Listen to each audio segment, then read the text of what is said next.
আসসালামু আলাইকুম। সমকালীন ইস্যু নিয়ে কয়টা কথা বলবো। ইসলামী আন্দোলন বাংলাদেশের সাথে ৮ দলীয় যে সমঝোতার আলাপ ছিল, সেটা না হওয়ার কারণে দেশ-বিদেশের অনেকেই অনেক কথা বলছেন এবং বিশেষত ইসলামী আন্দোলন বাংলাদেশেরও অনেক ভাইয়েরা এই জায়গাটায় বিভ্রান্ত বিচ্যুত হচ্ছেন। বিধায় আমি কয়েকটা বিষয় এখানে ক্লিয়ার করতে চাচ্ছি। ১ নম্বর বিষয় হচ্ছে, আমরা দেখছি যে এখানে মিডিয়ার একটা গেমিং চলতেছে, মাইন্ড গেমিং। সেটা হচ্ছে ইসলামী আন্দোলন বাংলাদেশ তারা ঐক্য বিরোধী, ইসলামী আন্দোলন বাংলাদেশ তারা জামাত জোট থেকে বের হয়ে গিয়েছে। আমরা অত্যন্ত সম্মানের সাথে মিডিয়াগুলোকেও বলবো এবং যারা কথাগুলো প্রচার করছেন তাদেরকেও বলবো, এখানে কোনো সময়ই জোট কিংবা ঐক্যের আলাপ ছিল না, ছিল সমঝোতার আলাপ। অতএব সমঝোতার আলাপে সাধারণত যে বিষয়গুলোকে সামনে রেখে সমঝোতা আগাচ্ছিল, সেগুলো হয়নি বিধায় ইসলামী আন্দোলন বাংলাদেশের সাথে সমঝোতা হয়ে ওঠেনি। বাস এটা এতটুকুর মধ্যে রাখা গেলেই আমার মনে হচ্ছে যে ভালো হবে। দেখুন, বাংলাদেশে ঐক্য বলেন, সমঝোতা বলেন, জোটবদ্ধ রাজনীতির কথা বলেন, যে দলটা সবচেয়ে বেশি করেছে সেটা কিন্তু বাংলাদেশ জামাত ইসলামী। কখনো আওয়ামী লীগের সাথে করেছে, কখনো বিএনপির সাথে হয়েছে, আবার এখন ইসলামী এবং অন্যান্য দলগুলোর সাথে হচ্ছে। কিন্তু এটা যে একদম স্থির থাকবে এবং চিরস্থায়ীভাবে থাকবে ব্যাপারটা এমন না। আমরা দেখেছি অতীতেও সমঝোতার বিষয়টা নিয়ে এদিক সেদিক হয়েছে, আগামী দিনেও হতে পারে। অতএব আমাদের কথা থাকবে যে এখানে যা সমঝোতার একটা আলাপ ছিল সেটা হয়ে ওঠেনি। কেন হয়নি আমরা সেটা ব্যাখ্যা অবশ্যই আপনাদের সামনে দিব। দ্বিতীয় হচ্ছে, আজকে যখন ইসলামী আন্দোলন বাংলাদেশ সমঝোতায় যায়নি কেন, এখানে ইসলামী আন্দোলন বাংলাদেশের সাথে দুটো কথা বলা হয়েছে। এটা হচ্ছে আমাদের মৌলিক যে নীতির আদর্শের কথা। দ্বিতীয় হচ্ছে আমাদের সাথে এখানে অসম্মান বোধ করেছেন।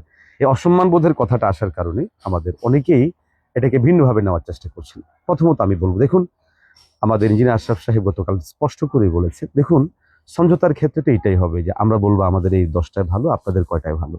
কিন্তু দেখা গেল যে আমাদের দলগুলো ইসলামী আন্দোলন, বাংলাদেশ খেলাফত মজলিস, খেলাফত কম বেশ সবাই তাদের জায়গা থেকে তাদের এইগুলোকে নোট দিয়েছে যে আমাদের এইগুলো ভালো লাগে। কিন্তু আমরা দেখলাম যে অপরদিকে বাংলাদেশ জামাত ইসলামী তারা বরাবরই সেটাকে গোপন রেখেছে। এটা আমাদের মোহতারাম আমিরও বলেছেন, কাজী আতাউর রহমান ভাই বলেছেন এবং আমাদের যারা লেয়াজুতে ছিলেন তারাও বলেছেন। আশা করি অন্যান্য দলের যে সমস্ত ভাইয়েরা এখনো তাদের জোটে আছেন তারা এই জায়গাটায় সম্মত হবে। ইসলামী আন্দোলন বাংলাদেশ এখানেই বলছিল যে আমাদের কাছে এই জায়গাটাই মনে হয়েছে যে অসম্মানিত বোধ করা। আরেকটা হচ্ছে, আপনারা যেটা খেয়াল করেছেন যে যখনই সমঝোতার আলাপ শুরু হয়েছে তখন আমরা দেখলাম যে বিভিন্ন পত্রিকা যারা জামাতের ভাইদের নিয়ন্ত্রিত বা বিশেষ করে তাদের বিভিন্ন আইডি গুলো থেকে ইসলামী আন্দোলন বাংলাদেশকে অনেক বেশি আসন চাওয়া দল হিসেবে বা অনেক বেশি ক্ষমতা চাওয়া, অনেক বেশি পাওয়ার চাওয়া দল হিসেবে উপস্থাপন করে বিভিন্নভাবে করা হচ্ছিল। এখানে মজার কথা হচ্ছে, কোনো কোনো ভাই বলেন যে ইসলামী আন্দোলন বাংলাদেশের নেতাকর্মীরা যেভাবে কথা বলে জামাতের নেতাকর্মীরা কথা বলে না। প্রিয় ভাই সব, আপনাদের নেতাকর্মীরা কথা বলে না, আপনারা এর চেয়ে বড় জায়গা থেকে কথা বলে, সেটা হচ্ছে আমাদের দেশের মতো পত্রিকায় বিভিন্ন মিডিয়া দ্বারা আপনারা কথা বলে। তার মানে হচ্ছে আমরা কিন্তু সেই মিডিয়ার জবাবগুলো দিতে গিয়ে এবং আপনাদের অনলাইনে বাসার কেল্লার মতো এবং আপনাদের অনেক আইডি গুলো আছে যেগুলো জবাব দিতে গিয়ে আমাদের মতো কথা বলতে হয়েছে, এবং সেই জায়গাগুলোতে আপনাদের এমন কোনো আচরণ নেই যে আচরণগুলোতে আমাদের সর্বোচ্চ পরিমাণ অসম্মানিত বোধ করা হয়নি। অতএব আমরা দেখেছি অসম্মানিত বোধের সর্বশেষ যে রূপটা, সেটা ছিল বিভিন্ন জরিপ দেখানো, ন্যারেটিভ দেখানো, ১,০০০-১,২০০ মানুষকে সামনে এনে বা সিস্টেম আন্দোলন বাংলাদেশকে দেখানো যে এটা একদম কোনো দলই না। এবং আমরা দেখেছি এটা পরিকল্পিত ছিল, কারণ সর্বশেষ যে ন্যারেটিভ একটা জরিপ দেখানো হয়েছিল, সেখানে জোটবদ্ধ অন্য দলগুলোকে না এনে শুধু ইসলামী আন্দোলন বাংলাদেশকে আনা হয়েছে। অর্থাৎ আমরা মনে করি পরিকল্পিতভাবে এটা ইসলামী আন্দোলন বাংলাদেশের প্রতি করা হয়েছিল, যার জন্য এটাকে ইসলামী আন্দোলন বাংলাদেশ অসম্মানিত বোধ করেছে। একটা বিষয় খুব স্পষ্ট করতে চাই, আমাদের অনেক ভাইরা জামাত ইসলামীকে অনেক শক্তিশালী সাব্যস্ত করার চেষ্টা করে। ওকে ফাইন, তারা অবশ্যই শক্তিশালী, কিন্তু কতটুকু শক্তিশালী? আজকে ২০০-র অধিক আসনে নিজেদের অবস্থান ঠিক রাখার ক্ষেত্রে, বয়ান তৈরি করার ক্ষেত্রে যতটুকু শক্তিশালী সাব্যস্ত করছেন অতটুকু শক্তিশালী? আমি চ্যালেঞ্জিং ভাবে বলছি, জোটবদ্ধতার বাহিরে আপনারা আসুন না, আপনারা আমরা জোটবদ্ধতার বাহিরে গিয়ে নির্বাচন করি। আপনারা বিভিন্ন ন্যারেটিভ দাঁড় করিয়েছেন, এতজন এমপি ছিল, এতজন মন্ত্রী ছিল, এতজন মেম্বার ছিল, চেয়ারম্যান ছিল।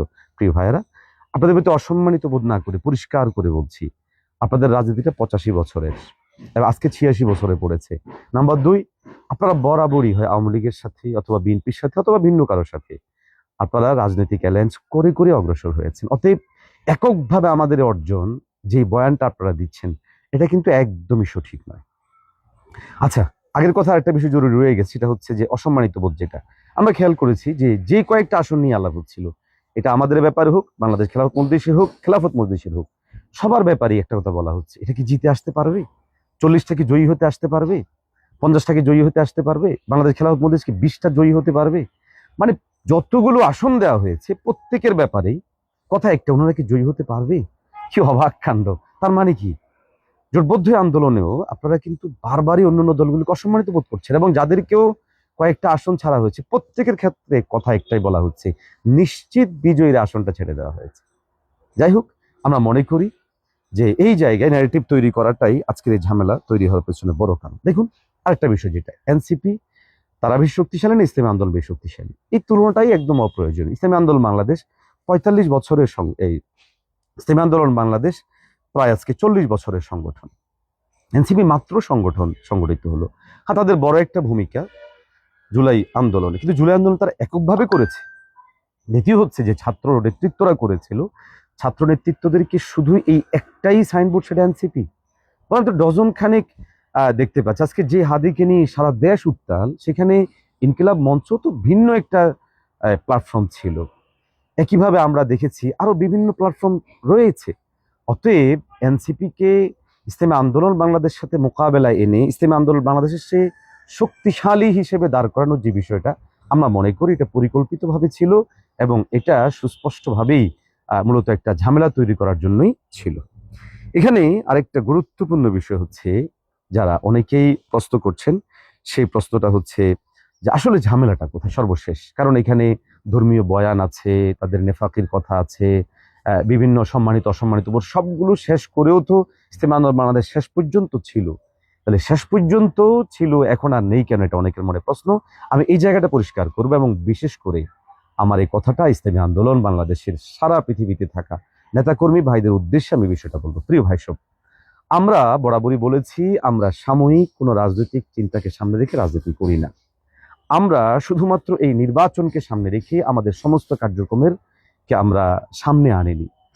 এই নির্বাচন আমাদের জন্য একটা নির্বাচন, সামনে আগামী 5 বছর পর আরেকটা নির্বাচন আসবে। অতএব এই নির্বাচনকে কেন্দ্র করে আমরা যতটুকু কাজ করব, অবশ্যই সেক্ষেত্রে আমাদের দল এবং আমাদের যে আদর্শ, সেই জায়গাটা অবশ্যই আমাদেরকে রাখা লাগবে।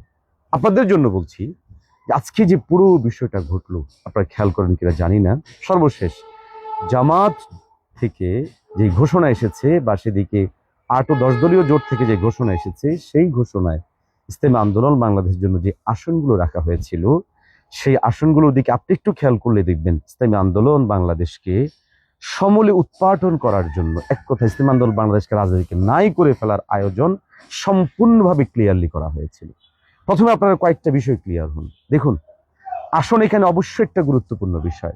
আমি আবারও বলছি, আসন অবশ্যই একটা গুরুত্বপূর্ণ বিষয়। কারণ ইসলামী আন্দোলন বাংলাদেশ অঞ্চল ভিত্তিক নয়, ইসলামী আন্দোলন বাংলাদেশ ব্যক্তিকেন্দ্রিক নয়, ইসলামী আন্দোলন বাংলাদেশ সাময়িক কোনো আন্দোলন সংগ্রামের নাম নয়, দীর্ঘমেয়াদী পরিকল্পনা নিয়ে অগ্রসর হওয়া একটি দলের নাম। অতএব দলের রাজনৈতিক কার্যক্রমকে গোটা দেশে সচল রাখতে হলে এখানে আসনটা অবশ্যই গুরুত্বপূর্ণ ছিল, এবং সেটা এখনো পর্যন্ত গুরুত্বপূর্ণ রয়েছে। আপনি একটু করে খেয়াল করলে দেখুন, আজকে আমাদের যাদের সাথে সমঝোতা আলাপ হয়েছিল, তা আমাদের ওই ভাইয়েরা আমাদের সাথে সমঝোতায় আসনের ক্ষেত্রে এই কমতি, এর পিছনে যারা সবচেয়ে বেশি শক্তিশালী দলিল দেখাচ্ছে যে আপনাদের কি শক্তি আছে আমাদেরকে দেখান। আজকে যদি ইসলামী আন্দোলন বাংলাদেশ 40টা আসনে রাজি হয়ে যাবে, তাহলে সারা দেশে যখন তাদেরকে প্রার্থীতা ছেড়ে দিতে হবে, আপনি আমি কি শুধু এবারের জন্যই সমঝোতা করলাম? তাহলে আগামী দিনে ইসলামী আন্দোলন বাংলাদেশকে আদৌ এই 40 আসনের বাইরে যাওয়ার সুযোগ আছে? এরপরে এই 40 আসনে ইসলাম আন্দোলন জিতবে এই সম্ভাবনা আপনাকে কে বললো? কারণ যাদের সাথে আমরা সমঝোতায় গিয়েছি, আপনারা দেখেছেন তাদের নেগেটিভ, তারা আমাদেরকে 0% কম শক্তিশালী মনে করছে। তারা আমাদের সাংগঠনিক শক্তিকে একদম নির্মূল করে ফেলার বা মনে করছে কিছুই নাই। আমার মতো ব্যক্তিকে বলছে যে আমার আসনে আমি 500 ভোট পাবো না, এবং তারা বলার চেষ্টা করছে যে আমরা তৃণমূলে কোনো কাজ করি না, আমরা 6 মাস ধরে আলহামদুলিল্লাহ মাঠে ময়দানে কাজ করছি। হ্যাঁ, যদি তাদের সাথে আমাদের সমঝোতা না হতো, তাহলে আমাদের কাজে যে পাওয়ার হতো, সে পাওয়ারটা হয়নি। আমরা উদারতার জায়গা থেকে তাদেরকে আমরা আমাদের সঙ্গে রেখেছি, যে ভুলের কারণে আজকে আমাদেরকে এই পর্যায়ে আসতে হয়েছে। তাহলে আপনারা ভাবুন, ইসলামী আন্দোলন বাংলাদেশকে 40 আসনে যদি নির্বাচন, আমি কেন 40 বললাম? কারণ সেখানে যে 50টা দাবি করা হচ্ছিল, সে 50টা সেখানে নাই। এর মধ্যে 5টা ওপেন, এগুলো বাদ দিতে পারেন, রইল 45টা। এর মধ্যে আরো কিছু আছে যেগুলো ঝামেলা আছে। তার মানে 40টা নির্বাচন করার মানে হচ্ছে আগামী নির্বাচন ইসলামী আন্দোলন বাংলাদেশের এই 40-এর বাইরে যাওয়ার কোনো সুযোগ ছিল না। তখন আপনারাই তখন বলতেন যে না, তাহলে সমঝোতায় আমাদের থাকতে হবে, তার এই কয়টাতে আমাদের শক্তি। তার মানে হচ্ছে ইসলামী আন্দোলন বাংলাদেশের রাজনীতি একদমই শেষ হয়ে যেত। এরপর আসলে 40টার অবস্থানও খেয়াল করুন। আচ্ছা, ঢাকা হচ্ছে রাজনীতির সেন্ট্রাল জায়গা। আপনি খেয়াল করলে দেখবেন ইসলামী আন্দোলন বাংলাদেশকে টোটাল ঢাকা শহরে কয়টা আসন দেওয়া হয়েছে, এবং যে আসনের কথা ঘোষণা করা হয়েছে সম্ভাবনাময় কটা। সম্ভাবনার জায়গাটার অবস্থা কি? আমাদের সম্ভাবনার জায়গা ছিল ঢাকা 5, সেই ঢাকা 5কে উন্মুক্ত রাখা হয়েছে। আমাদের তুলনায় সম্ভাবনার জায়গা হচ্ছে, স্বাভাবিকভাবে আমাদের মেয়র ইলেকশন করেছেন ফজলে বাড়ি মাসুদ ভাই, উনার আসনটা, সেটা এনসিপি কে আমাদের কথা ছাড়াই দিয়ে দেওয়া হয়েছে। প্রিয় ভাইয়েরা, বিষয়টা বোঝার চেষ্টা করুন। সারা দেশে আপনি যখন খেয়াল করবেন একই অবস্থা দেখবেন। আমাদের কুমিল্লাতে 11টা আসন, 11টা আসনের মাত্র একটা দেওয়া হয়েছে। তাহলে টোটাল বাকি 10টা আসনে আমাদের কার্যক্রম অবস্থা কি হবে একটু তো ভাবা উচিত। হ্যাঁ, আমরা এটা বলছি না যে যদি সমঝোতা হয়ে যেত তাহলে তো আমরা মেনে নিতাম। হ্যাঁ, আমরা মেনে নিতাম যদি সেটা সমঝোতার শর্তের ভিত্তিতে হতো, সমঝোতাটা সমঝোতার মতো হতো, কিন্তু সেটা হয়নি। প্রিয় ভাইয়েরা, আপনারা জানেন যে আজকে যে 40, 45, 50টার কথা বলছে, এই আসনগুলোতেও তাদের 180টা আসনের একটা একটাও ওপেন রাখা হয়নি কারোর জন্য। আর আমাদের এখানে যেটা 50টার কথা দাবি করা হচ্ছে, কিন্তু ঘোষণা আসছে 47টা, মূলত 45টা কিনা আল্লাহ মালুম জানি না, এবং সেগুলো তাদের চাপিয়ে দেয়। এর মধ্যে 5টাকে ওপেন রাখা হয়েছে যেগুলো আমাদের সম্ভাবনাময়। একইভাবে আপনি বিন্যাসটা খেয়াল করলে দেখবেন এমন ভাবে করা হয়েছে যেখানে এনসিপির সাথে আমাদের ঝামেলা রয়েছে, বাংলাদেশ খেলাফত মজলিসের সাথে ঝামেলা রয়েছে। এখন আপনারাই বলুন, সমঝোতার এই সময়ে এসেও মাত্র কয়েকটা আসনকে সামনে রেখে একটি দল কি সিদ্ধান্ত গ্রহণ করবে? বাকি হচ্ছে আরো যে সমস্ত বিষয়গুলো ছিল সেটা আমি নাই বললাম। এই জায়গাটাও আপনার আমাদের অবশ্যই খেয়াল রাখা উচিত। অতএব আমরা আমাদের জায়গা থেকে পরিষ্কারভাবে বলছি, ইসলামী আন্দোলন বাংলাদেশ বিভিন্ন দিক বিবেচনাকে সামনে রেখেই মূলত চেয়েছিল 24 পরবর্তী সময়টার মধ্যে একটা সমঝোতা হোক এবং বাংলাদেশে একটা নতুন কিছু হোক। তো আমরা দেখেছি যে রাজনৈতিক বয়ানের জায়গা থেকে অন্যদের যে আচরণ, আমাদের ভাইদেরও সেম আচরণ। অন্যরা যেমন আমাদেরকে তুচ্ছতাচ্ছিল্য করে, তারাও তুচ্ছতাচ্ছিল্য করে। অন্যরা যেমন ইসলাম আদর্শকে পুরোপুরি বাস্তবায়ন করবে না, তারাও করবে না। অতএব খুব স্বাভাবিকভাবে ইসলামী আন্দোলন বাংলাদেশ সিদ্ধান্ত নিয়েছে যে আমরা একলাই চলবো। এখন প্রশ্ন হতে পারে, ইসলামী আন্দোলন বাংলাদেশকে আদৌ একটা আসনও পাবে? আপনার ধারণা অনুযায়ী হয়তো নাও পেতে পারে। তবে ইসলামী আন্দোলন বাংলাদেশ তার রাজনীতির জন্য এটা কি একমাত্র গুরুত্বপূর্ণ মনে কখনোই করেনি, আগামীর দিনেও করবেন। হয়তো এতটুকু হবে, ইসলামী আন্দোলন বাংলাদেশ আরেকটা মানে সুযোগ হারালো যেখান থেকে তারা আসন পাবে না। তবে ইতিহাস অবশ্যই কথা বলবে, ইসলামী আন্দোলন বাংলাদেশ এই জায়গা থেকে নিছক শুধুমাত্র স্বার্থের দিক, ব্যক্তিগত স্বার্থের দিক চিন্তা করে তারা সরে পড়েনি, বরং ইসলামী আন্দোলন বাংলাদেশ সামগ্রিকভাবে সমস্ত বিষয়গুলোকে সামনে রেখে এই সিদ্ধান্ত গ্রহণ করেছে। অতএব আমরা আমাদের জায়গা থেকে পরিষ্কারভাবে বলছি, ইসলামী আন্দোলন বাংলাদেশের এই সিদ্ধান্তটা এই সময় এসে অবশ্যই যথোপযুক্ত ছিল, সঠিক ছিল। আর যারা অপরাপর ভাইরা সিদ্ধান্ত গ্রহণ করেছেন তাদেরটাও সঠিক ছিল। সর্বশেষ একটা কথা বলতে যাচ্ছি, কেউ কেউ প্রশ্ন করেন সমঝোতার এই মিশনে বাকি তো আরো অনেকগুলো দল আছে, আপনারা নেই কেন? তারা থাকতে পারলে আপনারা নেই কেন? খুব সহজ বিষয়। তাদের যে শর্ত সরায় ছিল, চাহিদা ছিল, সেই আলোকে তারা পেয়েছে, সমঝোতা হয়েছে।